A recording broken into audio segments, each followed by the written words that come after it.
This video is titled No Holds Barred, and is the final video in the 3 videos just for skeptics in the expansion pack accompanying the video How It All Ends. A lot of the arguments in this video assume that you viewed all of the other videos first. I'm going to try to not be sassy, but I gotta tell you, if you've made it this far through all of my videos and you still insist that taking action on global climate change is not in our best interests, I'm getting a little frustrated. But then, so are you probably, and I realize that no one has ever changed their minds because they're being attacked. In fact, frontal assaults with attitude tend to just cause people to hunker down in their opinions. So I'm going to try to be civil, even though it's not nearly as satisfying as being righteous. Please forgive me if I slip. And this is sort of a grab bag of the topics left over, so also please pardon the lack of narrative flow or eloquent exposition or whatever. Before we get to the last stand, here's a basic recap of my argument given over the course of all of these bloody videos. You say, we don't know that AGW is true. Isn't it still being debated? I say science is never certain. Show you the statements from AAAS and NAS and point out that you're in the test tube. So you say, well then how are we to decide something if we can't know for sure what's going on? And I say, well, use risk assessment. Here's a grid that might help. And you say, can't that argument just be used for the dire threat of the flying spaghetti monster? And I say, you're right. So we've got to estimate the probabilities, making sure to first establish the credibility of our sources by using this here credibility spectrum. And I suggest that the statements from AAAS and NAS and pretty much the rest of the national science academies in the world should convince you that AGW is more probable than not. And you say, but unless we caused it, we shouldn't interfere with it. And then I explain the mechanics of climate change and forcing. Then you say, well, it's way too big for us to stop. And if we try, we might overshoot and end up in an ice age or make the warming worse. And then I say, no, it's really simple. Stop the forcing of the climate system. There's lots of great ways to do that without reducing our standard of living. And then here we are. First and foremost, I can perhaps save you a little bit of your remaining time by pointing out that if your opinions about global climate change are not falsifiable, then you don't even need to watch the rest of this video. You can go Google Paris Hilton or something. Falsifiability is an idea in science that establishes whether a claim someone makes is even worth examining. Here's how it works. Let's say I claim that aliens exist, the truth being out there and all, and you claim that they don't. It's not even worth your time to try to convince me that I'm wrong, because my claim is not falsifiable. No matter what your evidence or reasoning, I can always counter with, well, we just haven't looked hard enough. In fact, with this claim, there's no way even in principle for you to prove me wrong, even if you are correct, and I really am wrong. Because you could have all of the star drives you want and search every rock and gas bottle in the universe and come back to me with all of that, and I could still say, you missed a spot, or they moved when you weren't looking, or they're invisible. Unless I can provide you ahead of time with a test and a hypothetical result that I would accept as disproof of my claim, there's no use arguing with me because my claim is not falsifiable. It cannot, even in principle, be falsified. That's why conspiracy theories aren't worth arguing about. They will always be around because they are not falsifiable. Which is to say, even if they are not true, that fact cannot even in principle be demonstrated. If you ask the conspiracy theorist, well, what's your evidence? They can always claim it's being suppressed. And if you try the other direction and say, well, here's evidence against your claim, they can say it was fabricated, or biased, or just faulty.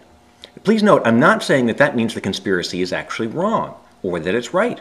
I'm just saying that if the claim is not falsifiable, then there's no way to ever know. So it's just a lot of wasted effort to even debate it. I often find myself thinking of this when I'm debating hardline climate skeptics whose claim is anthropogenic global warming is a hoax. No matter what the evidence I provide, they claim it's biased or just plain wrong. In order for a debate to be at all useful to anyone, at the start of the debate, both sides need to be able to provide a description of a test and a hypothetical result of that test that they would accept as disproof of their claim. If they can't do that, their claim isn't falsifiable and it's not even worth debating. So before we go further, stop and answer the question, what would convincing evidence look like to you about anthropogenic global climate change? How about a bunch of really smart people who are experts in the field working with supercomputers and a worldwide network of data sensors for 30 years? Would that do it? Well, we've got that. Maybe a public statement from the largest, most well-respected scientific body in the world calling for action. We've got that. How about a statement from an honorary scientific body comprised of the most credentialed and respected scientists in the world, 1 in 10 of which have a Nobel Prize? We've got that. Well, maybe statements from the national science academies of other major countries? We've got that too. How about a statement from a collection of businesses with vested interest in the fossil fuels themselves? We've got that. Still not good enough?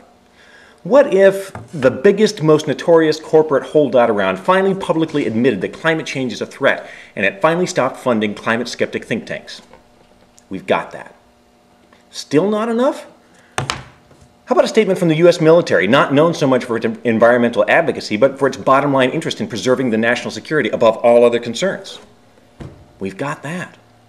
Perhaps it would take unanimous support from anyone remotely connected to the issue so that no journalist could dig up a single scientist, author, or think tank analyst who is ever willing to say that AGW might be bunk. Well, as you've seen in my video, How It All Ends, Nature of Science, we'll never have that on any issue, simply due to the inherent uncertain nature of all science, including things like the law of gravity. So wouldn't that make your claim unfalsifiable? Perhaps it would take you personally feeling the climate effects in your life. Well, if that's the case, I'm afraid we're doomed to no longer be actors in our own lives, purposefully influencing our fate, but merely powerless victims of circumstance.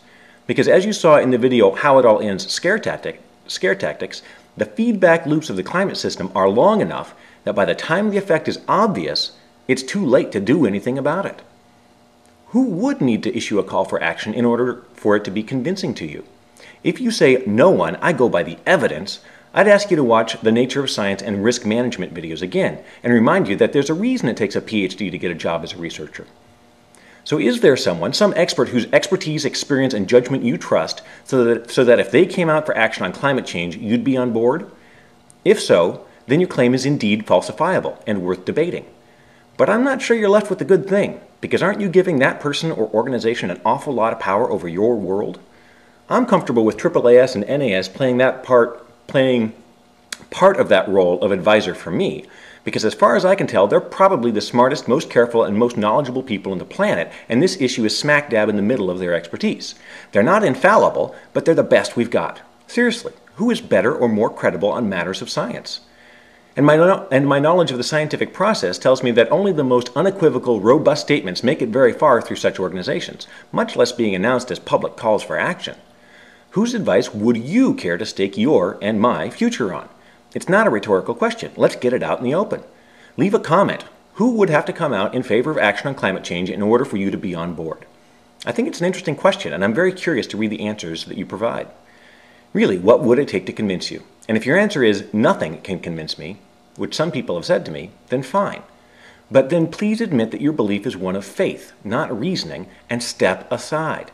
Isn't it disingenuous to debate when you don't consider debate itself, the examination of evidence and reasoning, to be a valid means for getting closer to the truth? I'm sorry if I'm getting a little sassy, but the hardline skeptical view is really starting to look a lot like a conspiracy theory. It seems like it's not falsifiable and therefore not even worth debating. So like I mentioned before, here's the test to see if your belief is falsifiable. Ask yourself, can I come up with a reasonable scenario that would convince me that we should take big action now on climate change? And if you find that you can't, then what does that tell you? Wouldn't that send up a little red flag that maybe you need to check your thinking? That maybe you're not being completely rational about this?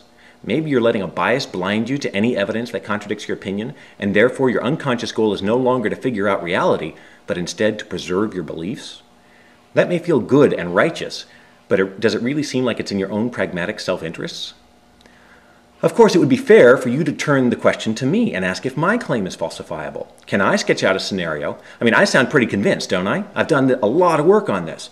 So am I basing my claim on faith? Could I ever be converted to the skeptical side?